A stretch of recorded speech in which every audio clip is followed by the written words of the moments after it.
Let's call this meeting to order. Everybody, please forgive my voice.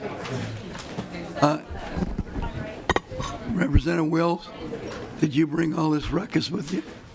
It was always calm while you were home. We missed you. Thank you, Welcome Mr. back. Chair. Would you like to move your bill? I would love to move my bill, which is, for- I'm not sure on the House file number. Or for possible inclusion? Yes, please. Okay. And before we do that, let's 1662. have a motion to approve the minutes from March 6th. So moved, Mr. Chair. Representative Willie moves the minutes of March 6th. All in favor of that motion signify by saying aye. Aye. Opposed, same sign. Motion carried. Welcome to your committee. It's good to be back, Mr. Chair. It's kind of nice to see two little babies out there. Yes, I am just returning from maternity leave, excited to be back. So this is my first bill being presented this session, and very fitting that it's the Minnesota Zoo. I'm just had twins recently, so they're in the back listening in. And we're excited to present House File 1662. So I would move that for consideration. Pardon me? I would move it for consideration. Certainly. All right. Go ahead. So we have a funding request for the Arts and Cultural Heritage Fund for $3.75 million over the biennium for fiscal years 18 and 19 to focus on Minnesota's natural heritage and conservation education, Minnesota's farming heritage, and outreach and access. So it's a very comprehensive request, and I have Jane Prohaska here to explain the request further. Thank you. Yeah. Mr. Welcome Chair. to our committee. Jane, give your name for the record. Mr. Chair, members of the committee, my name is Jane Prohaska. I'm the Legislative Relations Officer at the Minnesota Zoo. Our director, John Frowley, sends his apologies as he's not able to be here today. His mother-in-law passed away this morning very suddenly and unexpectedly. We know you have a packed schedule, so we thought we'd just go ahead with our presentation. And we'll be quick. I know you have a lot of bills on the agenda today.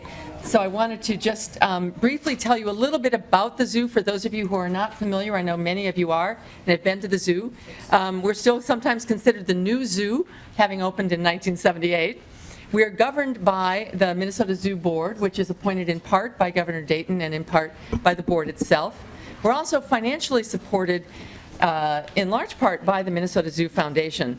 So the combination of state investment, earned revenues from the zoo itself, private contributions means we do have a world-class zoo here in Minnesota. Our zoo is almost a small city. We're one of the 5 largest zoos in the country. We have over 5,000 animals in award-winning exhibits, 121 buildings, and 485 acres. And the value of being a large zoo is that we can expand our programming, expand our exhibits to meet today's standards for zoo husbandry and education programs and conservation programs.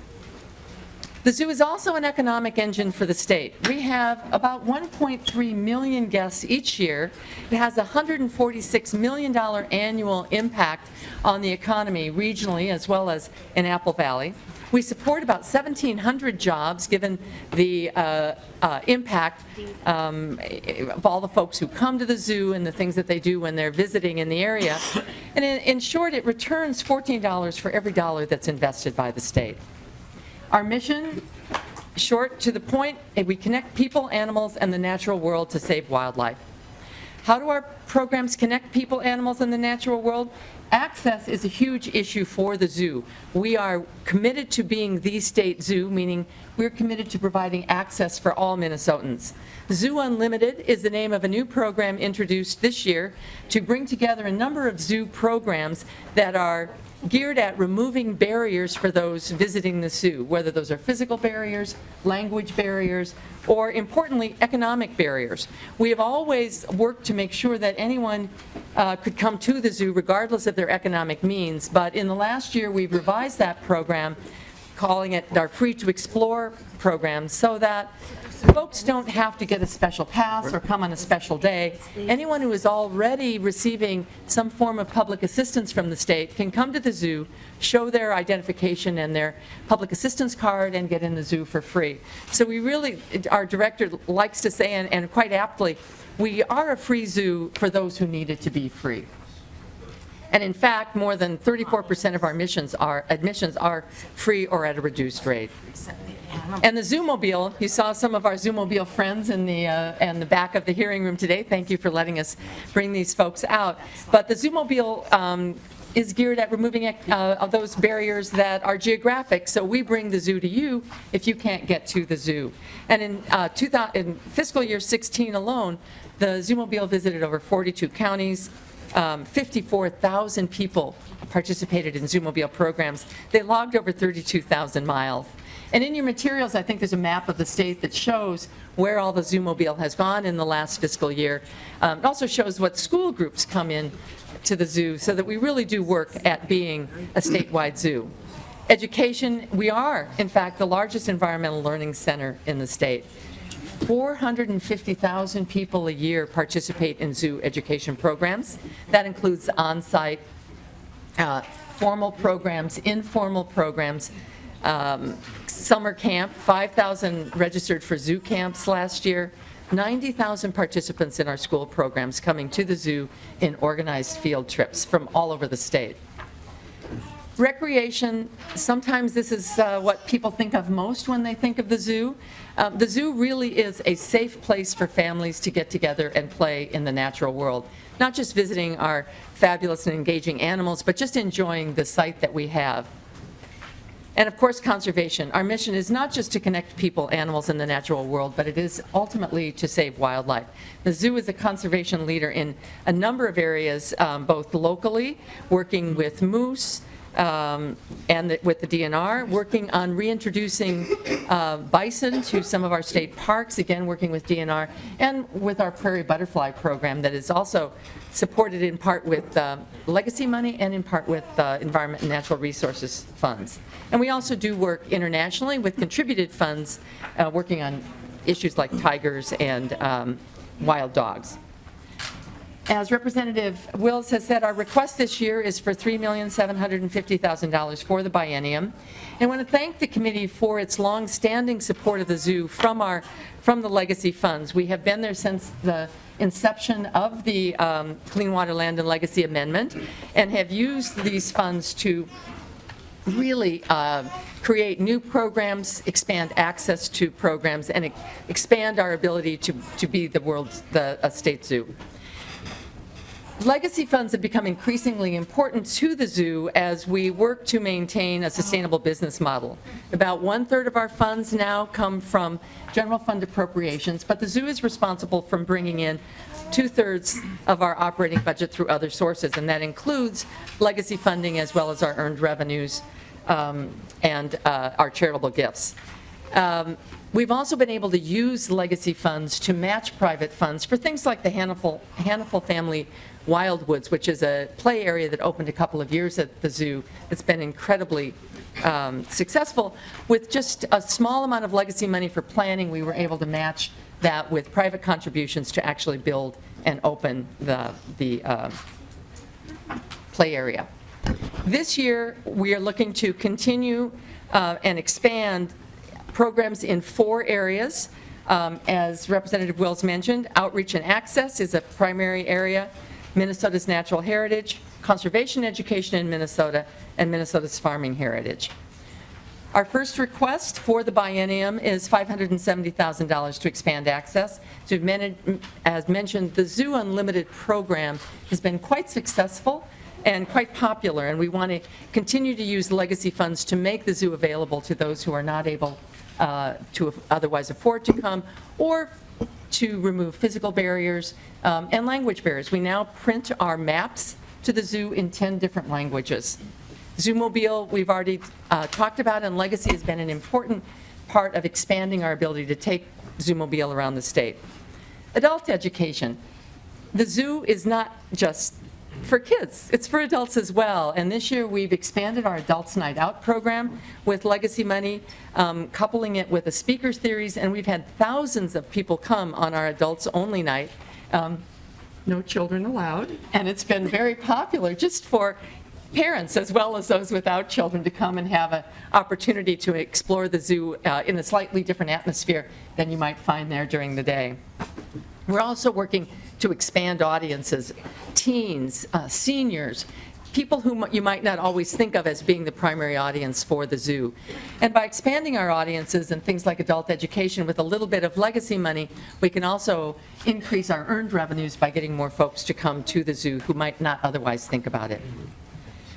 Celebrating Minnesota's natural heritage, again, our request for the biennium of $880,000 to further the bison reintroduction program, to continue to supply a little bit of support for our prairie butterfly breeding program, to expand our natural heritage education programs. We do create curriculum that is based on natural heritage issues in Minnesota that's available online to teachers throughout Minnesota, and also have materials available at the zoo for those who come on field trips. So really ground our students in Minnesota's natural heritage and culture.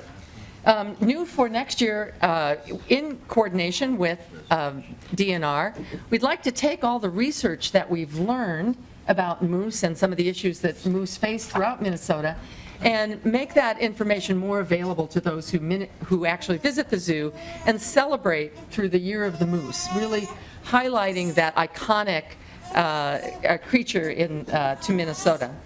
And also begin a program on turtle conservation. It's a little something new, and we do actually have some rare turtles on our site and in our exhibits. Conservation education, again, this is our biggest request for the biennium. Our Close Encounters program, much like the Zoomobile, where you can get up close and personal with animals, but at the zoo itself. Our Close Encounters program has been fully funded by Legacy and in its first years, and then coupled with some private funds to actually build some behind-the-scenes areas for our animals, has like 175,000 people who are able to engage with animals on site, up close and personal through that program. We're also able to expand our bird show, open the butterfly garden through the spring and summer, again, create seasonal exhibits to encourage additional guests, and do some exhibit design and interpretation, all with Legacy support. And finally, it's important to connect today's kids, mostly urban, who still come to the zoo, with Minnesota's farming past. And for a small Legacy investment, we can open the Wells Fargo Family Farm for 2 extra months a year and really expand the season in the early spring when we start with farm babies as early as next month and go all the way through October. That's our request for the next biennium, and I'd be delighted to take any questions. Any questions from the members? Seeing none? Yeah. Representative Murphy. Mr. Chair, ma'am, do you have figures on how many people you're going to reach in the outreach and access part that you haven't before? Or do you have numbers from your year-to-year growth and amounts of money that you've spent to improve the access and outreach? Mr. Chair, members of the committee, we do have numbers of how many folks have come to the zoo in the past under our free access programs. About 56,000 folks actually came to the zoo for free in fiscal 16. However, this year we're on track to really double, if not triple that number. We do keep track for every year. The investment we made this last year with some legacy funds was really to have a staff person work part-time with that program to get information out to social service agencies around the state about its availability, and then also to work to make sure staff on a site are aware of the program, as well as working on other barriers, like I mentioned, creating maps in different languages. Mr. Chair, if that could be shared with us, and also Representative Thiessen isn't here, but I'm sure he would ask about the equity of and the diversity of new people and the kinds of the outreach that's done to unusual communities.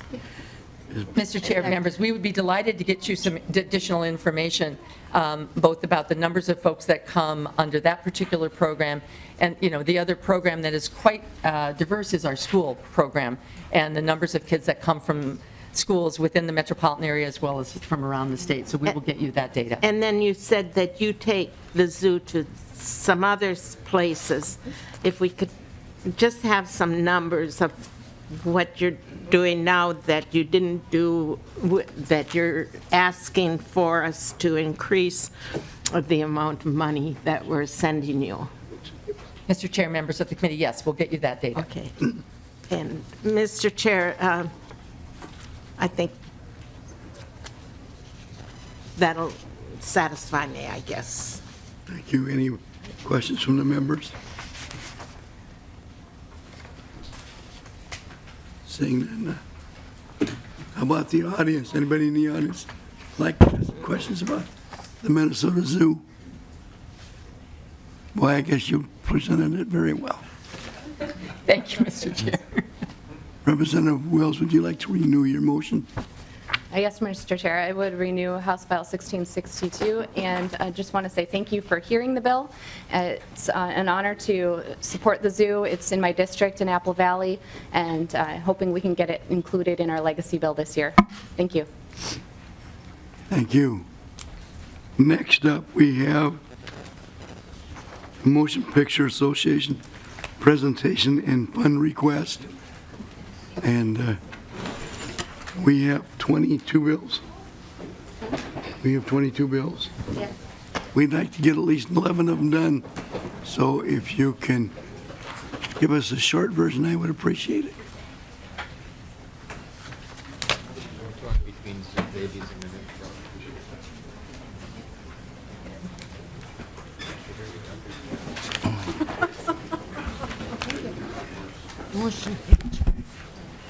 Representative Erdahl, would you like to introduce your... Thank you, No, Mr. President. Chairman and members. And first, to clarify that there actually is a bill to do this, but we had a little bit of a mix-up on our bill introduction. And that's why it doesn't have a number or anything today, but that's fine. We just want to disseminate a little bit of information about a new philosophy regarding motion pictures in Minnesota. So with that, XXX. I have some testifiers here today, and we will start off with Ms. Denise Gardner. Welcome to our committee, Denise. Thank you. Thank you, Chairman Gunther. Give your name for the record. I am Denise Gardner. Joining me is Bill Carlson and Terry Botwick, to my right. Thank you for giving us the opportunity to be here. I have been a licensed attorney since 1998. I own a commercial and video production facility in Northeast Minneapolis, where I've run my production company, F-Stop Productions, for the last 15 years. Bill Carlson is an internationally award-winning cinematographer, serving both as a director and cinematographer on feature films and documentaries for PBS, CBS, Paramount, HBO, Canal Plus, National Geographic, TF1, Spanish television, and many more. Terry Botwick, right here, is the co-founder and co-CEO of Lightbridge Entertainment. He recently produced Captive for Paramount Pictures and Cool It for Lionsgate. He was the president of Vanguard Films and Animation. He created and led Thunder Point Partners, a structured film portfolio co-finance and production company. Terry was also the president and chief operating officer for Big Idea Productions. Prior to that, he was the senior vice president of current programming and specials for CBS Entertainment and president of distribution and national programming for the entertainment division of the Hearst Corporation. Terry Botwick flew in here to Minneapolis or St. Paul last night for the purpose of being here with us today to talk about our bill AMP, how it works, and what AMP will do to serve Minnesota's interests in terms of job creation. So what is AMP? Fundamentally, AMP, the Association of Minnesota-Based Motion Pictures, is a fund.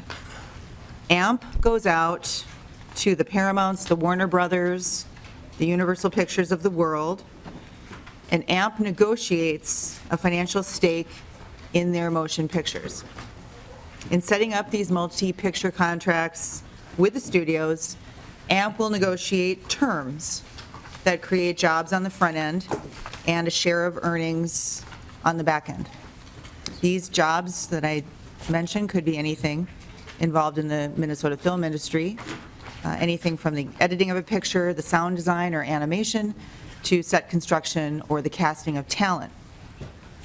AMP is unique in that it is a self-sufficient, self-financing, independent fund, one that will direct its earnings from its film investments back to the state of Minnesota and its general fund. The bill has these earnings going into the general fund, but please know that we could have them go anywhere, into the legacy fund or even into the Minnesota Film Board to help grow their rebate program. Craig Rice at the Film Board is a good friend of mine and of Bill's, and I would love to help the Film Board flourish. The design and structure of AMP which is to create jobs at the front end of the investment, and then to have the state and the legacy fund share in all future earnings of the film, is a mechanism that is successfully used worldwide. It's time for Minnesota to be a part of the picture.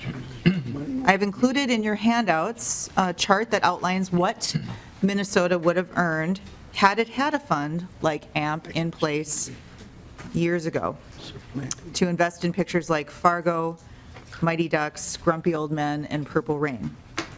So in closing, they say in real estate, the time to buy is now or 20 years ago. The same is true with film. And with that said, Terry and Bill and I are here and would welcome your questions and comments and dialogue. Any questions from the members? Actually, perhaps, Chairman, I could allow Terry to chime in here as well. Or you are close enough to a microphone. Sure. What's your ask? And add a few comments of his own. Welcome to our committee. Give your name for the record, please. Mr. Chair and members of the committee, my name is Terry Botwick, and as Denise said, I came in last night from Los Angeles to participate and answer some questions. I guess I would make a couple of just broad statements to create some context for you that might help you, excuse me, with some of the questions. First of all, I think it's important to say that motion pictures fundamentally are a very good business. The motion picture studios have been in business for more than 100 years. They return every year, on a cash into movies, their slate of movies every year, and versus cash out, a cash on cash basis of like 20% every year. The motion picture business is growing dramatically. It's a reasonably mature business in the United States, but it's got tremendous growth overseas. And the other factor that's quite important is that, and this has been true always, is that technology continues to create more and more demand for content. So, in the very beginning, television was the new technology. Now people are launching digital channels, or there's Netflix. There's always a new service driven by technology that has a great demand for content. So one of the things that's wonderful about movies and television shows, for that matter, is that in addition to their return on investment in the short term, that there's a very long tail where these products continue to get sold and resold into new venues that are driven by this new technology that comes up. The other thing, I guess I would say just broadly for context for you, is that one of the things that attracted me to work with Denise and with Bill on this program is that it is a unique and offers a unique benefit to the state in that it returns money back to the state. You know, many states are justifying very successfully, you know, tax incentive or rebate programs that create jobs, that create a new tax basis. But by additionally investing in the movies, you get to get a return on the investment. One thing that I would also mention is this AMP is designed to co-invest with other investors.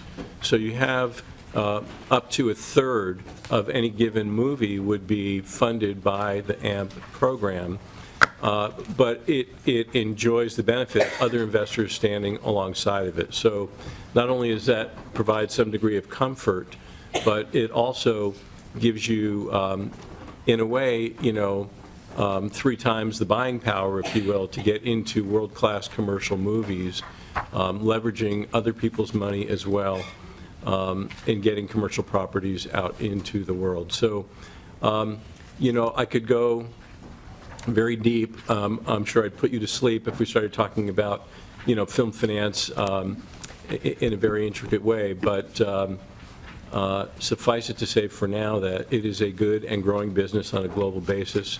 Many states have transformed themselves. You know, Georgia, Atlanta has become Hollywood East, really, by instituting their tax program, benefiting production. They've created massive infrastructure. Same is true in Louisiana, New Mexico. Obviously, Canada, just to the north, has been doing it very successfully for many years. New York, which used to be very expensive to create product in, has now become a place where people are very motivated to go because of the program they put in place. And even in California, where I come from, where it was taken for granted that the industry is there, the industry was leaving for places like those that I've mentioned, and a program was put in place in California to bring production back to the place where it really began and was housed. So we'd love to answer questions, but I'm really quite excited that you're all considering this opportunity, because it not only will encourage jobs in your state, but will bring return on the investment that you make.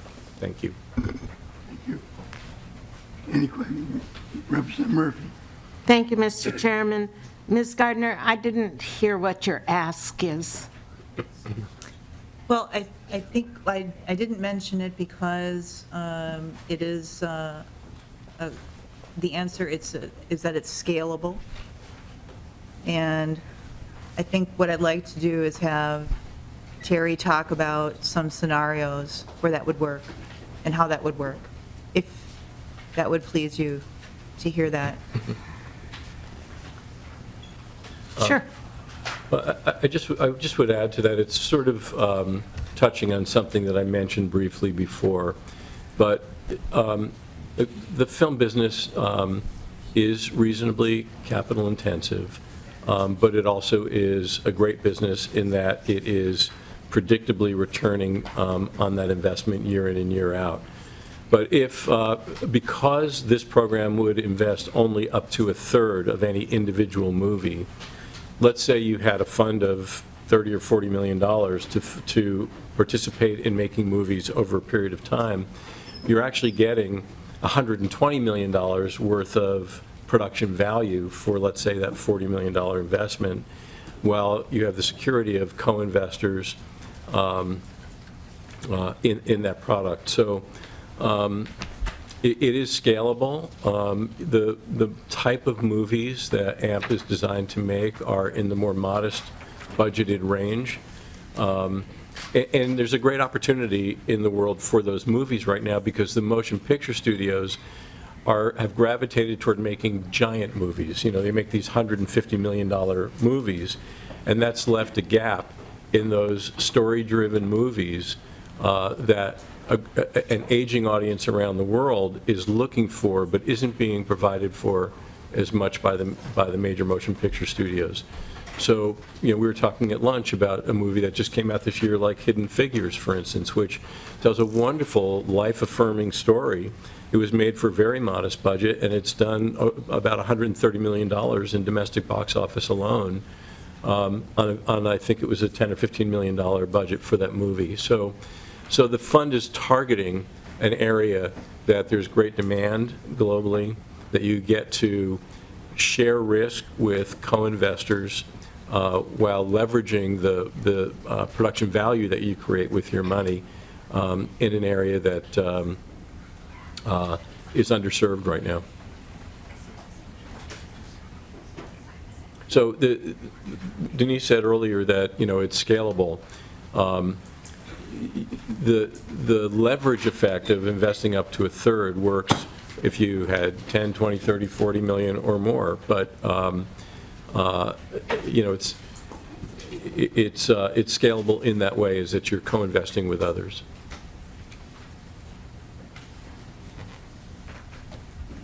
And, Mr. Chair, Mr. Botwick, then you're saying if we put up,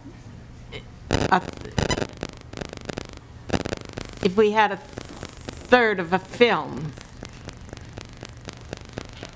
then you would, your sum of money, and you would take that to some other films, but you wouldn't invest more than a third into that film that you would be talking about. You wouldn't be putting up money for more than a third. Is that correct? That's correct. And any individual film, the fund would be limited to invest up to 1/3 of the budget of that film. But the fact that you're making multiple films, a portfolio of films, if you will, that you're participating in, gives you great risk mitigation. Any individual film, by itself, the performance of that film in isolation is a lot more risky than a portfolio of films. So the design here is to mitigate risk by having a portfolio of films, further mitigate risk by co-financing with others, having world-class distribution in place, and participating in the upside in that portfolio of films. And, Mr. Chair, so then you're talking millions of dollars, aren't you? Yes. Maybe millions and millions.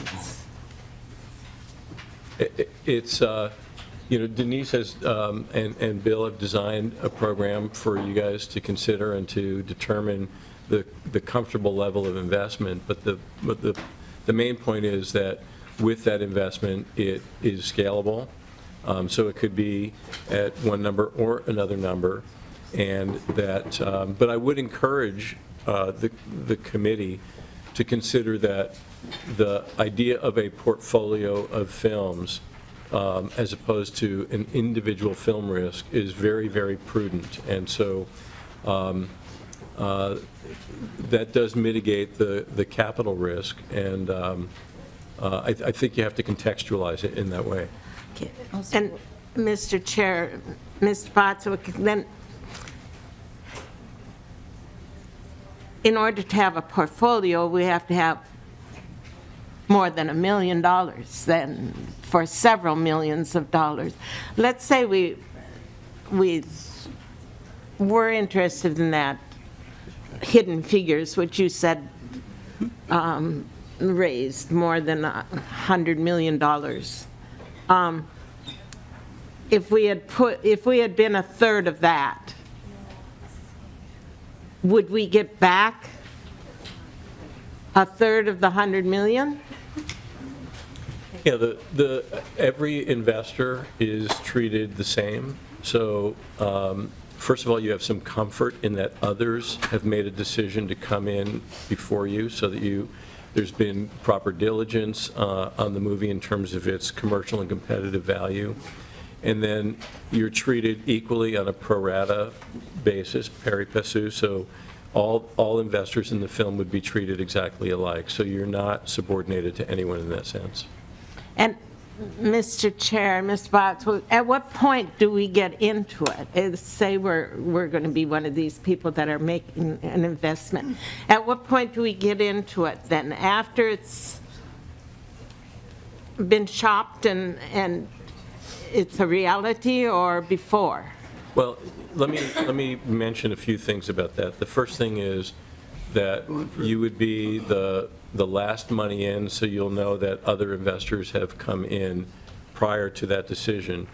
But it's also important to say that I run my own business this way. The Hollywood studios run their business in the way that I'm about to mention, which is no movie gets an investment without an appropriate green light evaluation. And that evaluation includes, that the script is worthy to be a movie. Part of the way you know that is because of it attracting other investment, attracting world-class distribution, world-class talent. There's a legal review. We make a P&L on every single movie before an investment is made, and you do that using comparable films over the last 5 years. So there's a lot of, professional analysis that goes into every decision on every movie in order to protect that investment and make sure it's a prudent and wise investment. But the professionals in Hollywood go through this exact same type of analysis that we would employ. So this is not a, forgive me for this, but, a lot of like small independent film, gets done by somebody getting passionate and raising a little bit of money from the friends and family and doesn't have a lot of professional analysis around that. That's not the business we're in. We're in the business of doing it professionally, making sure that the co-investors and the diligence are properly handled so that it's a prudent investment. And one final question, Mr. Chair. Does AMP get a cut of it? Of our investment? Does AMP get to keep part of that money? AMP receives, and Denise may want to speak a little further to this, but the first thing that happens is that all of the money is recouped by the state, the investment that it made. There's an opportunity for some priority return, and only after it's recouped its money and had some return does it share in any of the additional proceeds with AMP. So the first monies, Chairwoman, the first monies that come in go to repay the state. And once the state is fully reimbursed, along with any additional, percentages or extra corridors, and then AMP and the state would split revenues after that point.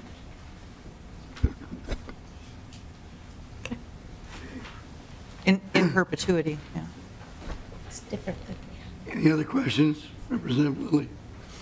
Thank you, Mr. Chair, and thank you for bringing this bill, Representative Erdahl. It's interesting discussion and just concept for our state. Thank you for flying in, by the way, from, I was at the airport last night. I have another life where I work at a big airline, and it was quite chaotic there, so I'm glad you made it.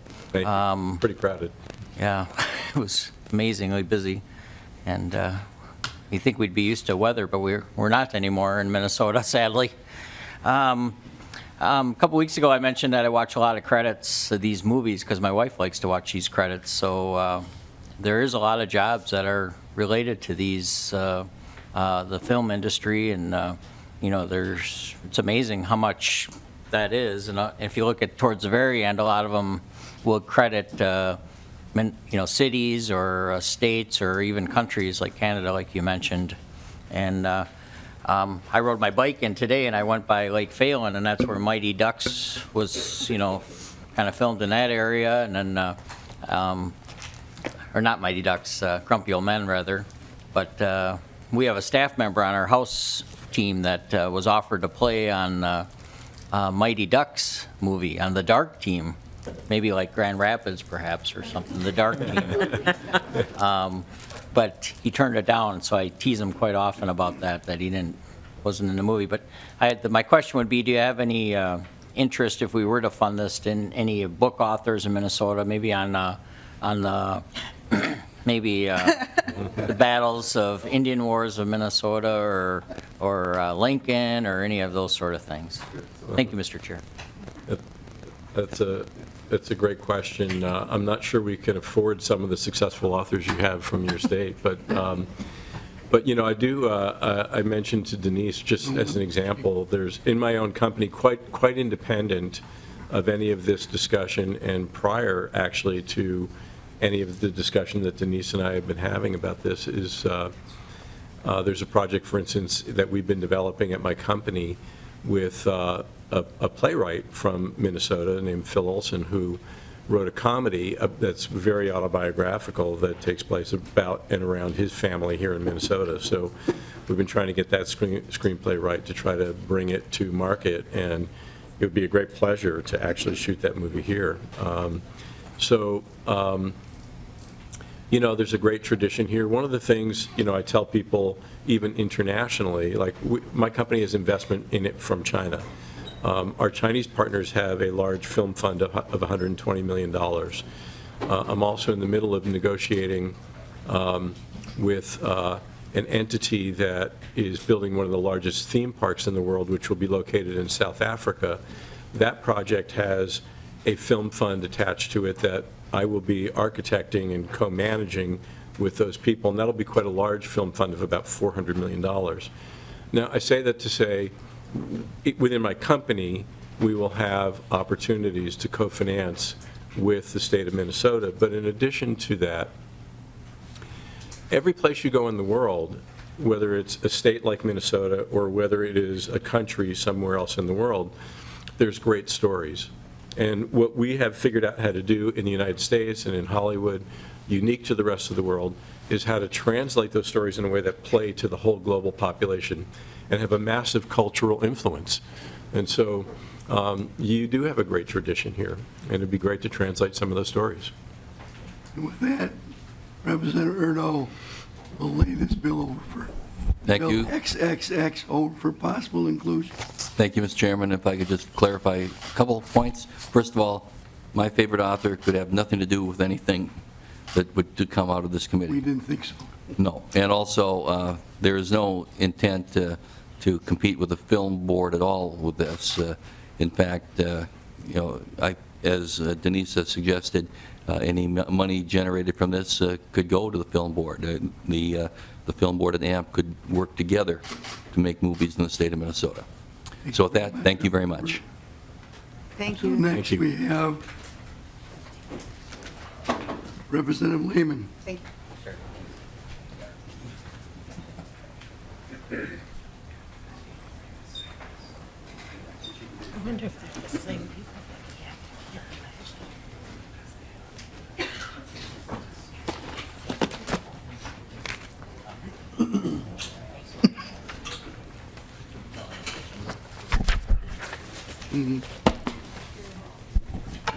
Welcome to your committee. Thank you, Mr. Chair. Thank you, committee. I am pleased today to be here presenting House File 694 for layover and possible inclusion in the Legacy Omnibus Bill. And we're going to set the pace for the rest of the meeting. We're going to be quick. Good. So I'm here with John Kelch, who's the director of the Children's Discovery Museum. The Children's Discovery Museum is one of only several children's museums that are located in a truly rural part of the United States. The group is a high-performing nonprofit, has tremendous community support, has a 25-year track record, and a fiscally sound operating budget. And with me today is the founding director of the Children's Discovery Museum, who drove down today from Grand Rapids, John Kelch. So I'm going to let him present. Welcome to our committee. Give your name for the record. My name is John Kelch. I'm the director of the Children's Discovery Museum. I want to thank the chair, Representative Gunther, and each and every committee member for your time and genuine interest today. Our Children's Museum serves a broad 10-county area: Aiken, Beltrami, Carlton, Cass, Clearwater, Crow Wing, Hubbard, Itasca, Koochiching, and St. Louis. We've even reached Blue Earth County, Lake of the Woods, Mahnomen, Mille Lacs, Todd, and Wadena counties. Draw your attention to our fact sheet. So far, we've reached 222 different schools with our school service program, 58 different school districts, 87 different communities in our 10-county area. And I think the most important thing is how the teachers are evaluating, the school teachers are evaluating our program on a scale from 1 to 5. There's a series of 5 questions here. You can see our averages are well above 4.5. They strongly believe that our programs help them meet standards set by the Department of Education, and that it improves a child's learning skills, imagination, social skills. I wish you could see the excitement on kids' faces when they step off the bus from east and west and north and south for a day of learning and fun at the Children's Museum. These kids, they don't generally have a chance to take advantage of all these wonderful enrichment programs here in the Twin Cities. So we strive to give them the best learning opportunities the Children's Museum education team can offer.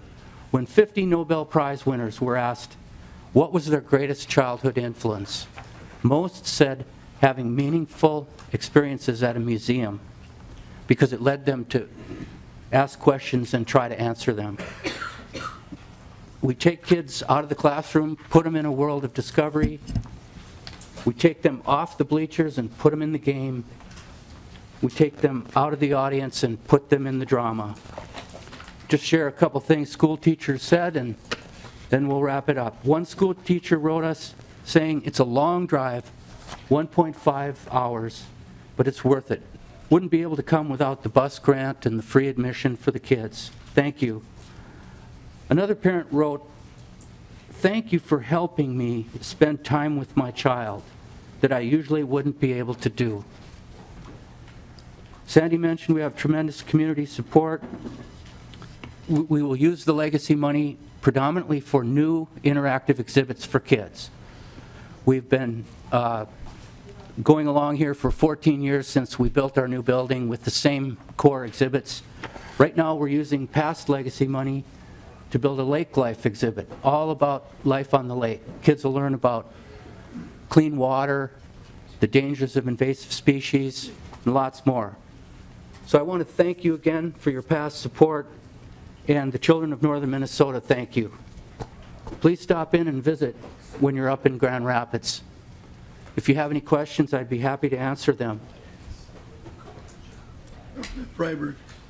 Thank you, Mr. Chair. I just noticed there are 3 things listed in the bill that the funding would go towards: designing and building an interactive exhibit, developing a hands-on learning outreach program, and improving the campus exterior. I'm just wondering if there any sort of priority order there. I was also kind of wondering about the third one, the campus, improving the campus exterior. That sounds more like it should be part of the general operational funding of the organization. And, you know, I know under the legacy amendment, we're supposed to supplement traditional sources and not substitute it. So I guess just wondering about the priority and how that would work. The priority would be the new interactive exhibits for the children. The exterior enhancement would simply be an electronic message board for the community that we would share with the community as well for other activities going on. We're right at the southern gateway to Grand Rapids on Highway 169. It's a perfect location to stop visitors. So those are, well, the interactive exhibits for kids is the most important. The enhancement of the school program, the free admission for the kids, and the bus transportation, definitely. Representative Murphy. Madam Chair, Representative Lehman, Mr. Kelsch, what ages do you feel most comfortable with at your museum? Mr. Kelch. Mr. Chair, committee members, we serve ages 0 to 10 predominantly. Our school program reaches pre-K through predominantly 3rd grade. And we grew our school enrollment by 23% this last school year. So we're well on the way of serving almost 6,000 kids on buses in our school program. Good. Thank you, that helps. Any other questions? Seeing none. Representative Lehman, would you like to? With that, I'll just renew my motion, Mr. Chair, to lay over House File 694 for possible inclusion in the legacy omnibus bill. Thank you. Thank you. Thank you.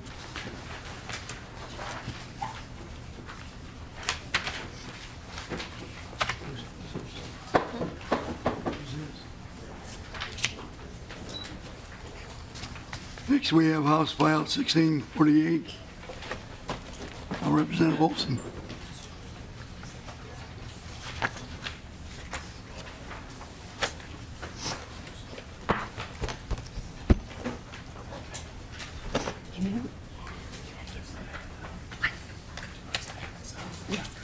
I will move House File 1648 to be before the committee and laid over for possible inclusion. Thank you, Mr. Chair and members. This is not my first hearing, but as a freshman, it's my first hearing in this committee, and so I did bring treats. And in the spirit of the two bills I'm hearing, it's animal crackers and goldfish. So, Mr. Chair, and so I'll put that down. So, Mr. Chair and members, thank you for hearing House File 1648, which is funding for request for the Lake Superior Zoo. In 2012, a devastating flood hit Duluth. There was severe damage across Duluth, and one of the hardest hit areas was the Lake Superior Zoo. Many of the exhibits and animals were lost in the flood. This was painful for the zoo and painful for the community to see such damage to a beloved place. That said, the Lake Superior Zoo's best days are ahead. With new leadership at the zoo and at the city, there's a strong commitment to revitalizing this important bedrock of our community. The zoo serves as not only a place for families, schools, and community groups to gather to learn about animals, but is also tied to the revitalization along the St. Louis River corridor, with bike trails and recreation opportunities building up all around the zoo. Just this past weekend, I was able to push my daughter in a stroller from my home along a newly paved bike trail through a beautiful park and directly to the front door of the Lake Superior Zoo.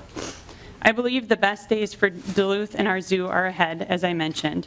And so I thank you for considering investment in our community and our region's future. With that, I'll turn it over to my testifiers from the Lake Superior Zoo.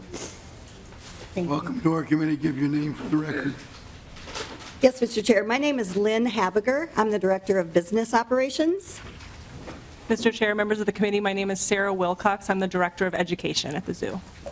Welcome. We had a short PowerPoint presentation. We've handed it out for you, but we're not quite ready technology-wise, so in the interest of brevity, we'll just move it right along, and you can follow along there. Mr. Chair and representatives, thank you for your time today. The Lake Superior Zoo was established in 1923 as the Duluth Zoo. It's located along the St. Louis River corridor in West Duluth. Owned by the city of Duluth, the zoo is managed and operated by the Lake Superior Zoological Society. The zoo's mission is to provide close-up animal experiences which inspire connections to wildlife and action towards conservation in our region and around the world. One of 3 zoos in Minnesota that is accredited by the Association of Zoos and Aquariums, it is the only accredited zoo north of the Twin Cities. Currently, there are 215 zoos, which comprise only the top 10% of zoos nationwide that achieve this distinguished accreditation by meeting rigorous standards for their animal care, education, and conservation efforts.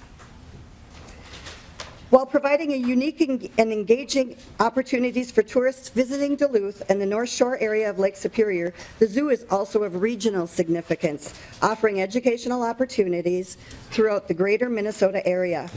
Visitors from the Iron Range, the North Shore, and neighboring western Wisconsin and Canada can enjoy a high-quality zoo experience with a relatively short travel distance. We have about 90,000 visitors annually on this third slide here on your presentation. We've been conducting some surveys with our visitors. 7% of our visitors stated they have learned about conservation during their visit to the zoo. And we have a 4.41 to 5 out of 5.0 visitor rating currently at the zoo. Approximately 25,000 individuals are reached through our education programs, our school groups, our summer camps, and our teen programs. The Lake Superior Zoo pursues active partnerships with other zoos, local businesses, communities, and civic groups, and local and state government. Partnering with the state's other 2 accredited zoos, one of which was here this morning, the Minnesota Zoo, and Como Zoo, to learn from their successes, and working with local businesses and attraction to increase our regional impact in the areas of education, environmental sustainability, and access to the arts and science for all.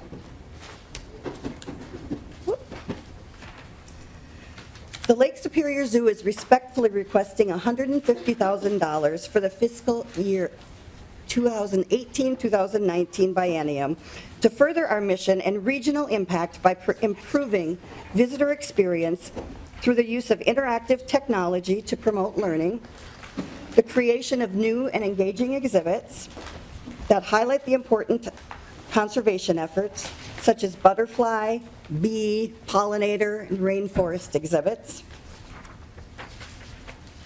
and to expand education programs to reach a broader audience, both within and outside the zoo, and also to improve access and arts and culture at the zoo. Again, we would like to thank you for your valued time today, and at this time, we're willing to answer any questions that you may have for us. Representative Wills. Thank you, Mr. Chair, and thank you for presenting this bill today, Representative Lehman. We haven't had a chance to meet yet. I'm just getting back from maternity leave, but welcome. Thank you for doing this on behalf of the zoo. I just had a bill on the zoo for the Minnesota Zoo, and had a question on your request here, and wondering why you would include a rainforest exhibit if the funding is supposed to be for Minnesota Legacy and we don't have rainforests in It was an Minnesota? example of the types of exhibits that we're looking at towards the future. Right now, we're kind of focusing on the visitor experience and integrating technology into the zoo. And the pollinator exhibits would be before any type of like a rainforest exhibit. Representative Wills. Thank you.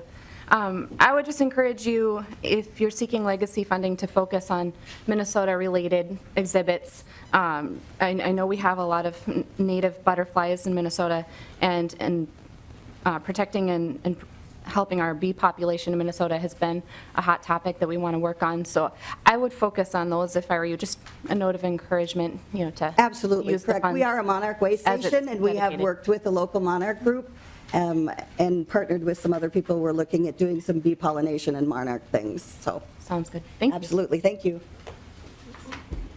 Any other questions? That's right. Seeing none, I will lay over House File 1648 for possible inclusion in an omnibus bill. Thank you, Now you- Mr. Chair and members. Thank you Now, very much. we have House File 1312.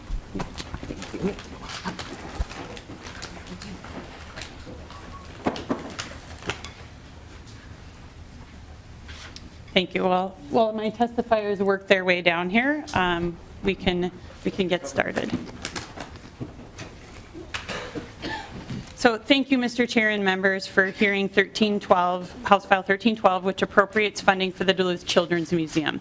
I will share briefly and then turn it over to my testifier here. The Duluth Children's Museum is situated in Duluth's Lincoln Park neighborhood, close to many great attractions and also at the heart of a West Duluth neighborhood that is working to ensure all children and families have opportunities to thrive. The Duluth Children's Museum has a phenomenal staff who have a clear vision of where the museum is headed. Most recently, the museum has focused on regional and cultural exhibits for children and parents to learn about Ojibwe culture and language. The museum blends great new exhibits with old favorites. This past weekend, my daughter and I, after visiting the zoo, spent the afternoon at the museum learning about ricing and played hide and seek in the old worn shoe. With these cold winter days, it's typical to see families from Duluth making the weekly pilgrimage to the museum. And it's also typical to see visitors from all over the state visiting Duluth on the weekends, looking to burn off energy with their children and learn about the region. So the Duluth Children's Museum is an important part of our community's future in the state. I am confident that the funding requested will serve our community and state well. And with that, I will turn it over to my testifier, the Duluth Children's Museum Executive Director, Cameron Kruger. Welcome to our committee. Give your name for the record. Thank you, Chair Gunter. It's Cameron Bloom Kruger. I'm the president and CEO of the Duluth Children's Museum. And I thank you, committee, for hearing us today. Thank you to Representative Olson, Representative Schultz, and Representative Murphy, who've been supportive of our bill and are very supportive of children's museums in our state. I actually know that you have a number of people on this committee that have supported children's museums, and we appreciate that statewide. We are the 5th oldest children's museum in the United States. And coming from Little Duluth, Minnesota, I think that shocks people on a regular basis, but we were founded in 1930 in the Salter School on a collection of artifacts from around the world with local names like Congdon and Allworth as supporters at that time. You may know Glen Sheen in our city. The Congdon family was a big part in helping us start our museum with items from around the world. Today, that collection is 25,000 items large. We have one of the largest textiles collections in the United States. We have dolls from every country in the world. We have a great number of other great items. Cuneiform tablet from 5000 BC that I've actually brought to the legislature to show off before. Sorry, I didn't bring that today. But many items that really show what the world looks like to young kids. However, over the course of 87 years, the concept of Children's Museum has evolved, and we have become a learning and play center, because what we know is that children learn best through play. Our museum is about access. Representative Olson mentioned that we are in the Lincoln Park neighborhood of Duluth. That is the most socioeconomically disadvantaged and racially diverse area of our city.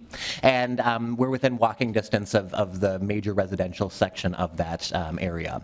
In addition, we're just a block from the bus line, so we are an accessible site. But getting people in our doors is important, and so we give out 350 plus scholarship memberships every year to families in need. We participate in the Museums for All program, which means that anyone from anywhere in the United States with an EBT card can receive a much discounted access to our museum. And we give out many, many campships and program scholarships, and we also provide a First Friday program every month, which is free and extended hours in order to really open our doors to the community. And each year we host a bubble festival, and if you came up to participate in anything, that would be the thing I'd tell you to, August 20th, where we have over 3,500 people show up to our museum in our parking lot, and we do lots of very fun, bubbly, community-oriented programming. With our legacy funds, we've had the opportunity to do some really amazing, regionally significant work in the last 2 years. On the second page of your handout, you'll see 2 new exhibits where we've really focused in on what our region's important aspects are, which has included our major shipping industry. So we now have a large iron ore boat and aerial lift bridge model that's climbable and playable and gives us the opportunity to talk about STEM and shipping and how important shipping is to our economy in Duluth and our region. We also have made a major commitment to bringing Ojibwe-Moan, Ojibwe language, into our museum and built a wigwam with a multimedia wild racing experience inside, which Representative Olson talked about. With those 2 exhibits, last month we saw 1,000 more visitors than the year before, and that's the power of legacy dollars, invested in our museum, in our infrastructure, and providing great experiences for families and kids that they want to come back and see over and over again. We are big on partnership, and so there's 2 extended pieces of this new exhibit. One is the St. Louis River Estuary is one of the most important wild ricing areas in the state and in the country, particularly to the Fond du Lac tribe that is located outside of Duluth. We are providing some STEM-related programming alongside Positive Energy for Youth in that St. Louis River Estuary and helping communicate to our community how important that area is.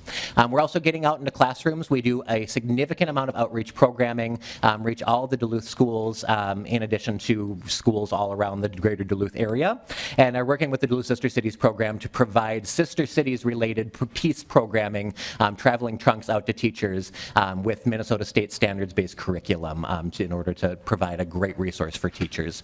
So the partnership is huge for us. We know that legacy dollars are best when they're leveraged, and that leverage happens when it's partnership-based and when we're able to find other sources of funding. And the Ojibwe exhibit, Monoman, I received a significant amount of funding from the Duluth Superior Area Community Foundation, which came because of the fact that we have this legacy support. I know my colleagues from other children's museums in the state have told you this, but as a reminder, 13% of Minnesotans are under the age of 9, and 1.5% of legacy funding is being appropriated to children's museums at this time. We as children's museums across the state are having conversations about how we can work better together and make the best use of the funding that we receive from legacy. We know that this legacy funding is absolutely important to seeing more and more people and providing great arts and cultural experiences. So our request is $400,000 for the biennium, and with that I'd be open to any questions.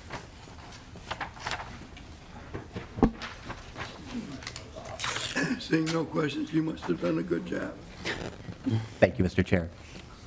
I will renew my motion to have House File 1312 laid over for possible inclusion. Thank you. Yeah, thank you, Mr. Chair and members. Next, we have House File 1852, Representative Christensen.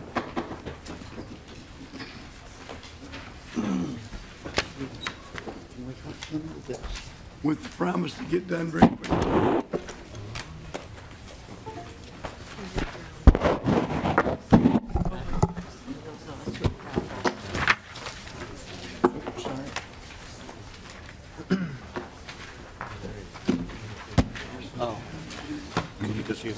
I will bring up House File 1852 for possible inclusion.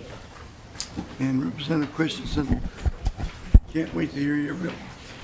Thank you, Mr. Chair. It's great to be in your illustrious committee today, and much like Dan Patch, we will be freaky fast today. Is it true that Dan Patch was Minnesota's greatest athlete? Minnesota's greatest athlete, Mr. Chair. I have a couple of testifiers with today to talk a little bit about Dan Patch and the statues we're looking to build.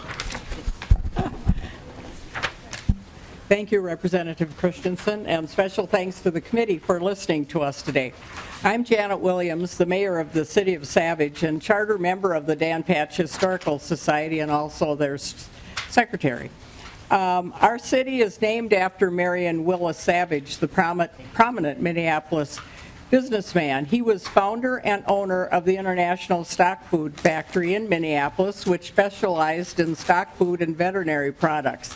He created the Savage Company, which was a mail order company that sold everything from manure spreaders to furniture to horses to household items. And he built the Dan Patch electric line from Minneapolis to Northfield, part of which still runs today. Among his friends were the Hills and the Pillsburys. But in 1902, he purchased 725 acres along the Minnesota River and built a palatial stadium and a half-mile covered racetrack. Also that same year, he purchased Dan Patch for $60,000 in 1902. Dan Patch would shock the racing world 4 years later at September 8, 1906, by pacing the mile at the Minnesota State Fair for a record time of 1.55 minutes. Thus, we have Dan Patch Avenue.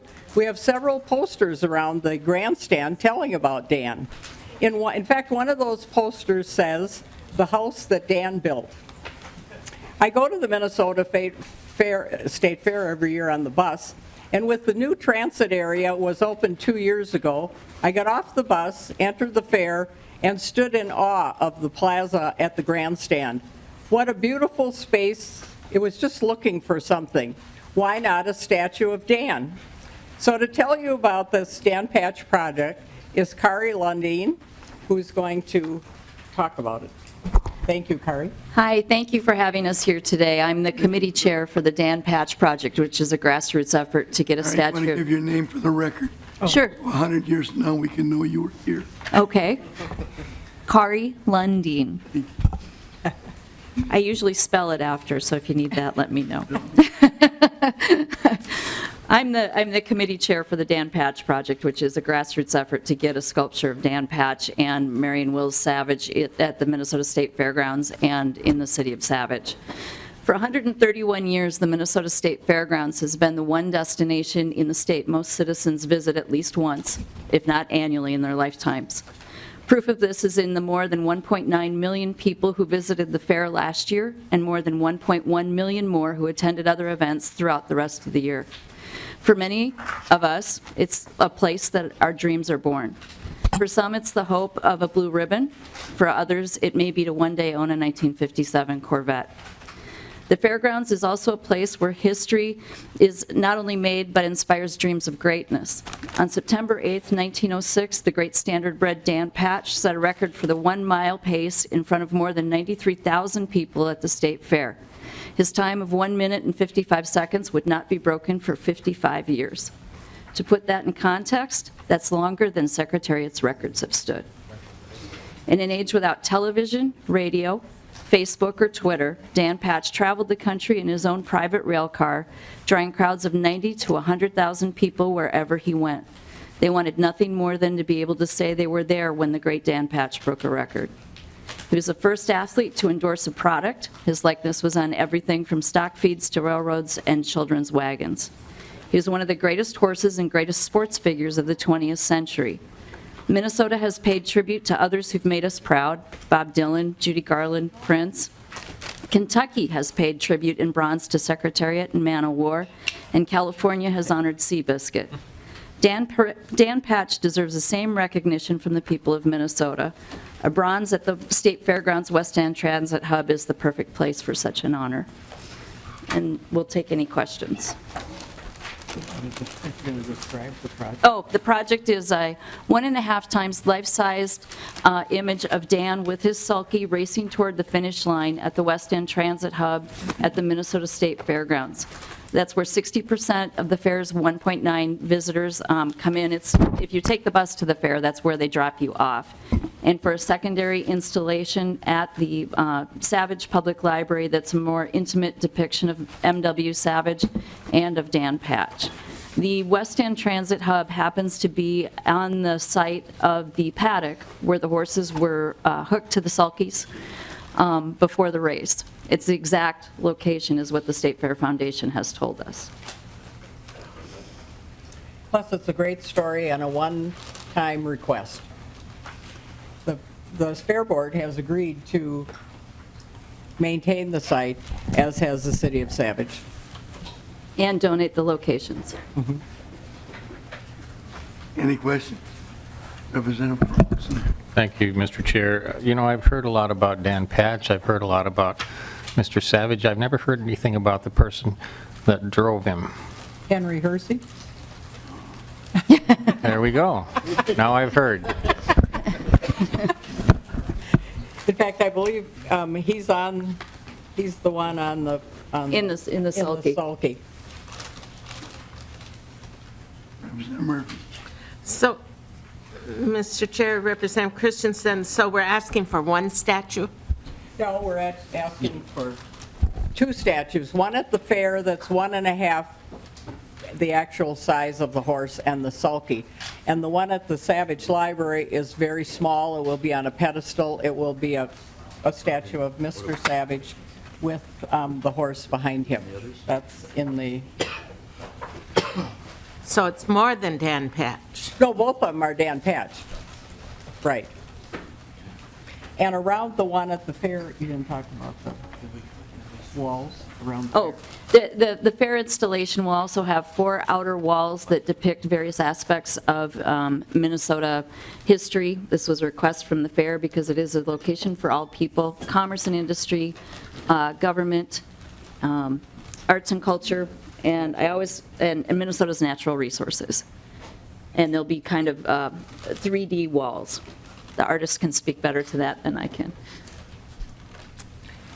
In the handout that you have, it explains each one of the projects. We've secured... Along with the budget. Yeah, and we've secured the artist... Pardon me? One at a time through the chair. Okay. Go ahead.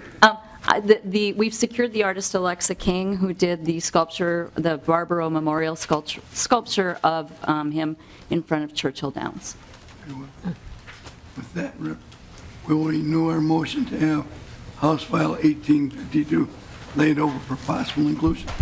Thank you very much. Thank you, Mr. Chair. Thank you. Next, Representative Torkelson.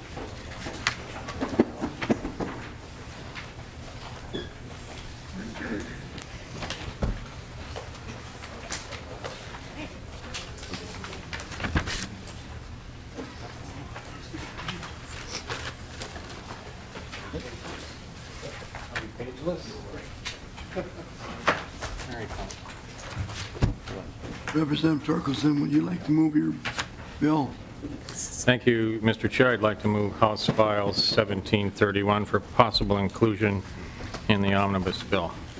Thank you. Go ahead. House File 17, first of all, Mr. Chair, I think we should get the amendment on. I have an amendment labeled A5 that I'd like to add the bill to get in the shape that I'd like. So I would move the A5 amendment. Very well. You want to just explain your amendment? The amendment really, the bill as it was without the amendment with the Clean Water Council's original recommendations.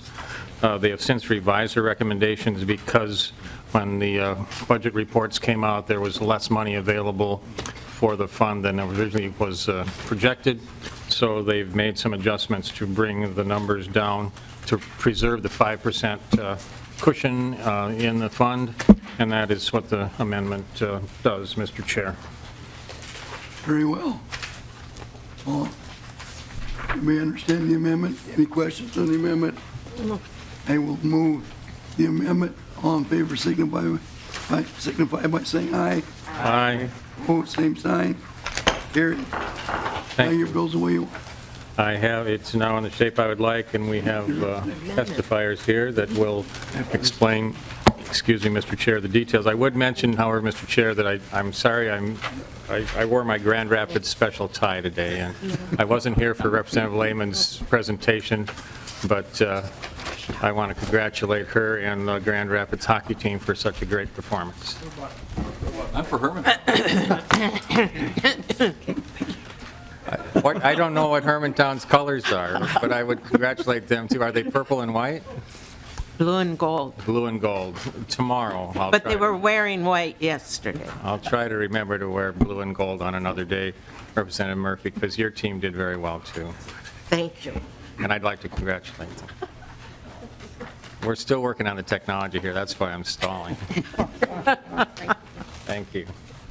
Members, the staff has prepared a spreadsheet that shows the Clean Water Council's recommendations and the governor's recommendations and the Clean Water Council revised recommendations.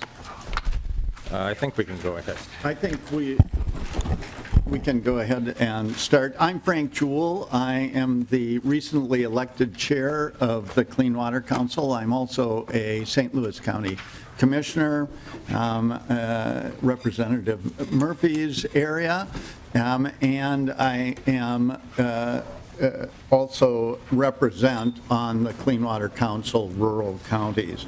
The importance of clean water in northeastern Minnesota is kind of obvious. We have tons of lakes, we have Lake Superior, we have rivers of all sorts.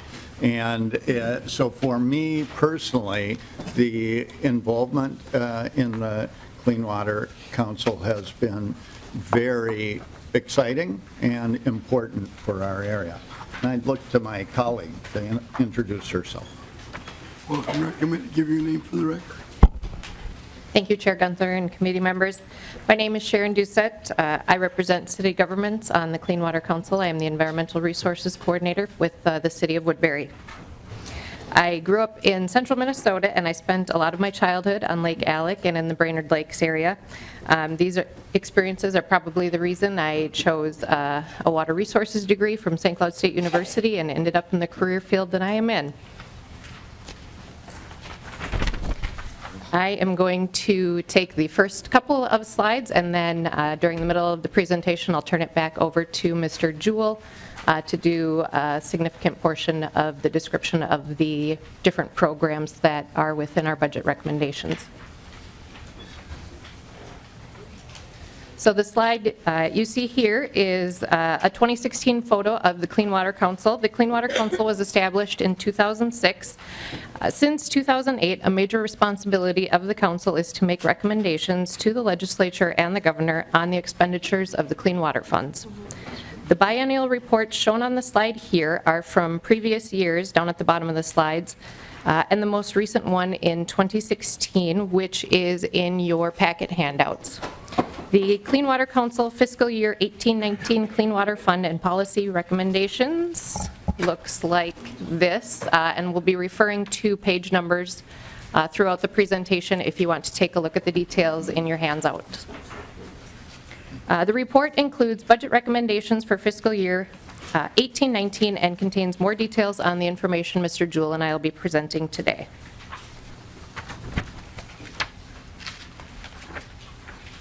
This slide shows the makeup of the 28-member Clean Water Council. The council includes 17 voting members and 11 non-voting members. The idea in establishing the council was to bring together a diverse group of citizens, legislators, agencies, and the University of Minnesota to discuss the best way to attain clean water in the state. It is important to have this group of passionate, well-informed citizens to consider funding proposals and make independent funding recommendations to the legislature, similar to any other legacy fund council. Representative Torkelson and Representative Wagenius currently serve on the council as non-voting members along with Senators Osmick and Rest.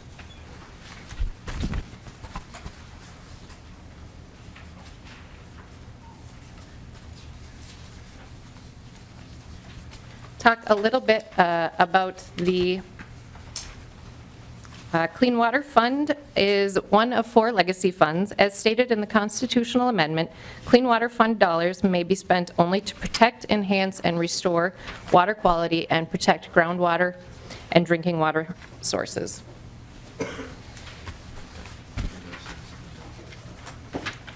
This slide talks about the process used to develop the fiscal year 18-19 Clean Water Fund recommendations. The Clean Water Council has made biennial budget recommendations. The current recommendations are for fiscal years 18 and 19. During 2015 and 16, council members spent hundreds of hours reviewing all of the funding proposals presented for Clean Water Fund dollars. I served on the Budget Committee, attending all-day meetings once a month in addition to monthly council meetings. The council has had a very public process regarding these recommendations, starting with recommendations from the interagency coordinating team of the state agencies that receive these funds. The council provided multiple opportunities at meetings for members of the public to share comments and ideas. Funding ideas were solicited from the public on at least 2 occasions. Discussions with agencies were held about program outcomes from previous years, and all meetings were open to the public, and for the past year they were available via WebEx. These discussions helped the council compare all the various funding proposals from agencies and stakeholder groups. We have received letters of support from a broad cross-section of organizations for the budget recommendations within that report and that are reflected in Representative Torkelson's bill.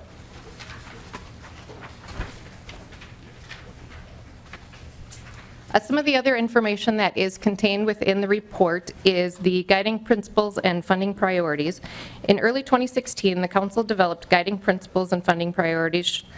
Note that the full guiding principles and funding priorities can be found on pages 6 and 7 of the council report. The slide above shows examples of issues that the Budget and Outcomes Committee and the Clean Water Council prioritized as we made our budget recommendations. These things include promoting programs that support implementation projects, drinking water protection, and programs that mimic natural hydrology.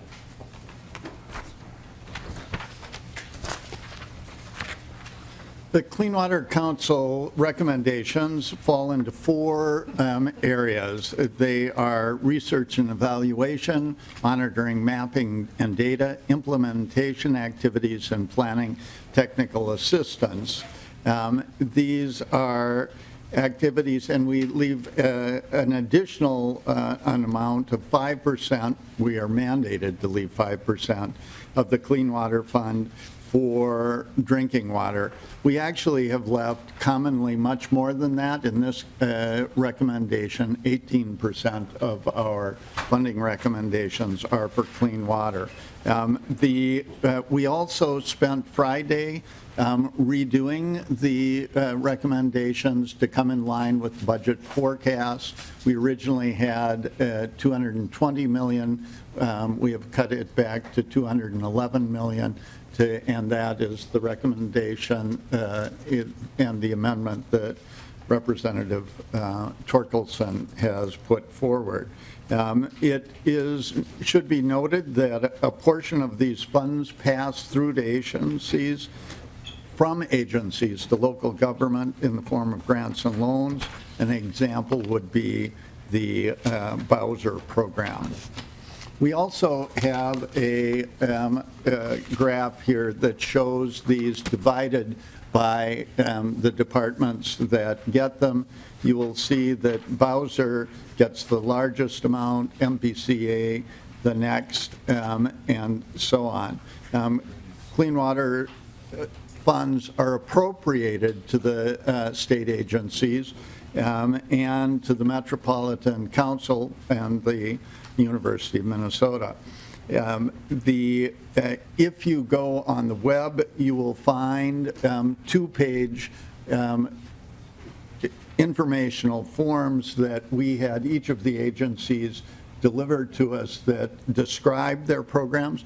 We also have those printed out and can provide them, staff can provide them to the legislators if they wish. Next, we just want to talk a bit about examples of each of these. Implementation activities are $102 million. Most of these are used most of these are used for projects that restore and protect lakes, rivers for recreation and protect drinking water sources. There are 19 programs in this category, and we just want to provide some examples. One, implementation, an example of these is $29.5 million for surface and drinking water grants. These are grants to LGUs, local governments, to restore and protect lakes, rivers, and groundwater. And another example is $11 million for One Watershed One plan implementation. This is actually a slight adjustment this year to actually focus money on those plans that have been completed. There are many plans covering each of the watersheds across the state, but there are only 6 or 7 that are either completed or near completion. This would focus money to actual on-the-ground implementation. And finally, $2 million for water legacy grants. We heard that there were many nonprofits and others who are doing things that could use funding and support to make water cleaner, but couldn't apply for these because they were actually given to the departments. This will be a new program, but it will be run through Bowser. Another example is $17 million to point source implementation grants. These are grants to municipalities to implement wastewater and stormwater infrastructure projects. We all know that these are really important and that many cities and towns don't have the resources immediately to get them done. There's also a $250,000 portion for small community wastewater treatment program, and this is really for non-complying septic systems. For those of us in rural Minnesota, this is an important piece. For St. Louis County, which has more septic systems than any other county in the state, it's particularly important. But any place where there's a non-complying system, it's a really important piece. The other implementation example is conservation easements. And you will see here $2 million for critical shoreline protection, $3.5 for targeted wellhead drinking water protection, $12 million for riparian buffers, $3 million for conservation reserve enhancement, the aquatic management areas, and $1.5 million for forest of the future. I want to point out specifically that so far, funding from legacy funds for the CREP, Conservation Reserve Enhancement Program, total in the last biennium and our recommendations for this biennium, $90.5 million. Some of the funds you see above, more than the $3 million can be used for CREP, and the total amount used for CREP in the Clean Water Council recommendations is $18.5 million. Additional examples of implementation activities: well sealing. I think many people know that things come and run into unsealed wells, and it's an important piece and grants to public and private well owners. The other is the $1.5 million to the Great Lakes Restoration Project. Another project that seems important to me, long used as a dumping ground for waste. The St. Louis River is being cleaned up, and it is being cleaned up with small amounts of funds from us that leverage huge amounts of federal funds. And has been, if you come to see where we now have walleye fisheries being reclaimed, and the newest one with the use of dredging materials. You're not supposed to say spoils. I have a hard time not using the word, but that are being used to make these fisheries. It's really an exciting example of the Corps and the MPCA and the DNR all working together to accomplish something.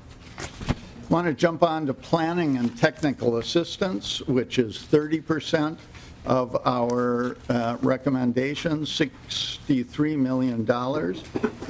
And you can look on page 15 of the council report for a full list of these.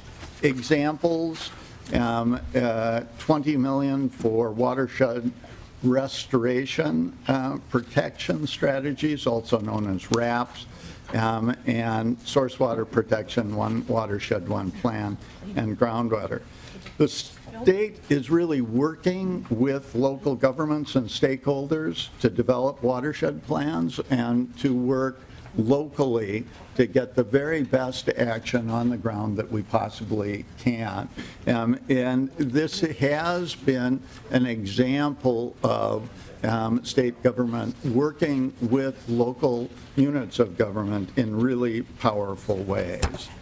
An example of this is the Root River. This is a picture of the Root River area watershed, and you can see that the map defines critical areas of restoration in this southeast Minnesota watershed. Pollution issues are high sediment, bacteria, nitrate levels in lakes and streams, and the reduction of fish populations as a result. And I will say that when a report on the Root River was given to us, looking at that, county officials and others came to speak to us. You can see how they could feel the connection and the ability to make change on that local level. The research, the data that had been gathered about this area made a real impact for farmers actually changing their activities on the landscape. Our next one is technical assistance, and this one really speaks for itself, whether it's irrigation water quality protection or accelerated implementation of MS4 permits. Monitoring and mapping and data analysis is 18%. It's 38 million, almost $39 million. It's on page 16 of the council's report, and there's a full list of these programs. Examples of these are river and lake monitoring and assessment. You can read through these. There is a real need to conduct water monitoring to understand what water bodies are polluted and which ones need protection. We also need to know if there's enough water in the groundwater aquifers and whether or not that groundwater is safe to drink. An example of monitoring data, what it can tell us is this example on nitrogen. If you look, you will see that those areas in red have the highest level of nitrogen, and those with the lowest level are further north and are green. Those and we know that nitrogen, once it gets into our water supply, into our lakes and others, is very hard to get out. 70% of Minnesota's watersheds now have water quality data, and 4,607 lakes and streams are impaired. You can look here at the types of impairments. There are a variety. Highest is mercury in fish and in water. Last, research, actually not last, but research evaluation is 3.5 million, or 3.5%, 7.3 million. It's on page 17, and really the Clean Water supports agricultural and stormwater research activities to evaluate programs and projects that are out there on the ground. An example, this really is something that almost everyone we heard from, farmers, farm groups, nonprofits, conservation agencies, said that we need to develop cover crops, but they need to be cover crops that the farmers can make money on. They cannot end up being something that simply costs money for farmers. And Forever Green, a project with the University of Minnesota, working with the Department of Ag, is that focus on those programs.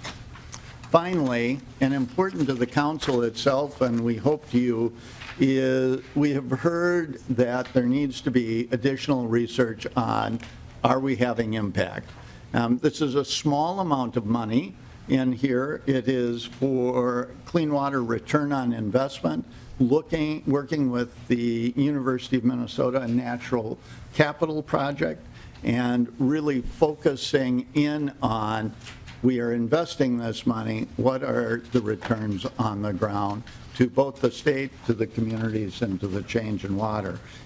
We're excited about this and think that it will give real data back to us. They have worked already with projects around the country, and we think are ready to jump in and work with us in a way that could make real positive change. Finally, there are policy recommendations.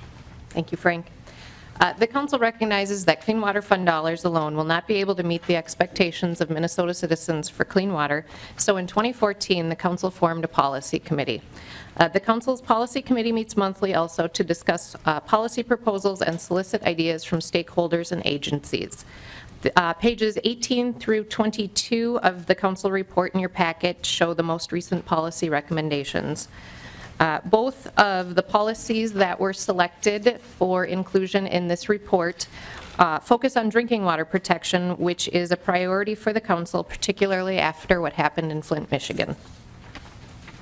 The policy statement shown here particularly goes back to what Frank was just discussing, the concept of living cover.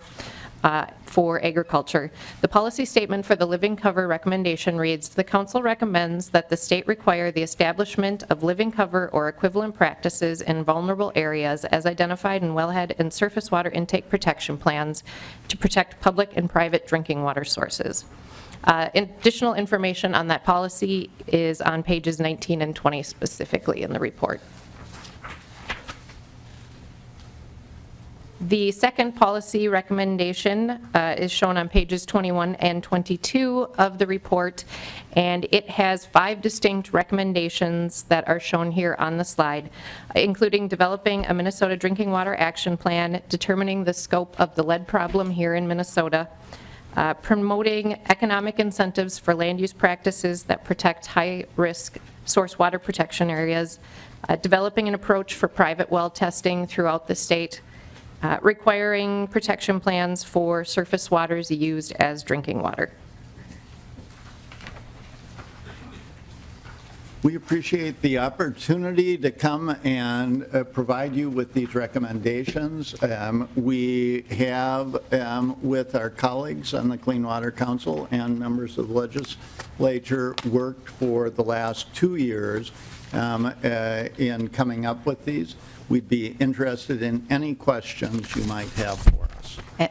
And with that, I'm going to recognize Representative Wagenius has a question. Thank you. Yes, thank you, Madam Chair. I see right at the top of your page that you are asking recommending more private well testing by the Department of Agriculture.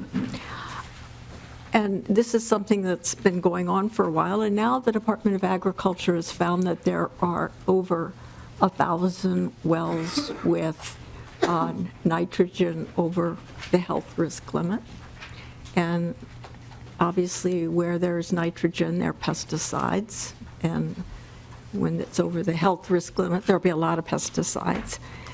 And so far, the Department of Ag is just telling folks, well, this is what's in your well. But they're offering no assistance, which is unusual for Minnesota. When people have troubles that are not of their own making, a flood comes in, Minnesota helps. And that's kind of what I would call normal Minnesota. So for the well testing, what's the Clean Water Council's intended outcome here? So there are a couple of things going on here. One is, sorry. It's okay, Mr. Joel, proceed. I'm actually chair of the county board. I should know better Chair Joel. than jump in without being recognized. Thank you. So there are 2 things going on here. One, the recommendation as to what to do really comes from the Agriculture Department, and we respond to that recommendation. A piece of what we have tried to do with our policy statements is respond to these very kind of issues that you bring up and say to make something happen with this. There will probably be policy decisions that need to be made, probably by the legislature, and those could happen in a way that you see fit.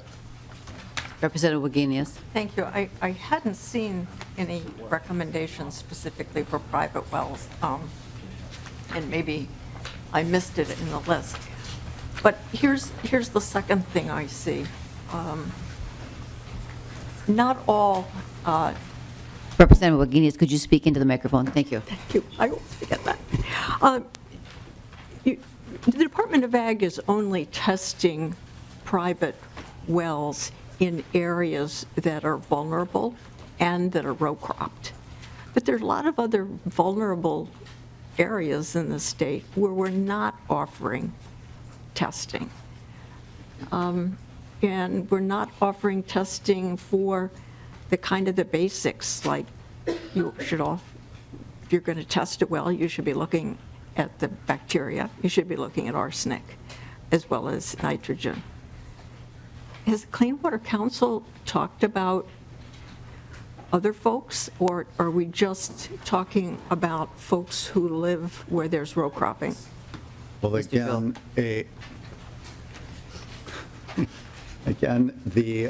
for us, our responsibility is to make recommendations regarding the clean water legacy money and how it should be spent. And we have additionally tried now, as we've gone further along and are more mature maybe, we have started to make policy recommendations. We actually, in the policy recommendation regarding living cover, piece of this is really about protecting all wells and thinking about the wells largely that are public wells that provide water to cities. But it is an important piece of what we've been thinking about. Again, it needs to be something I think that the legislature takes up.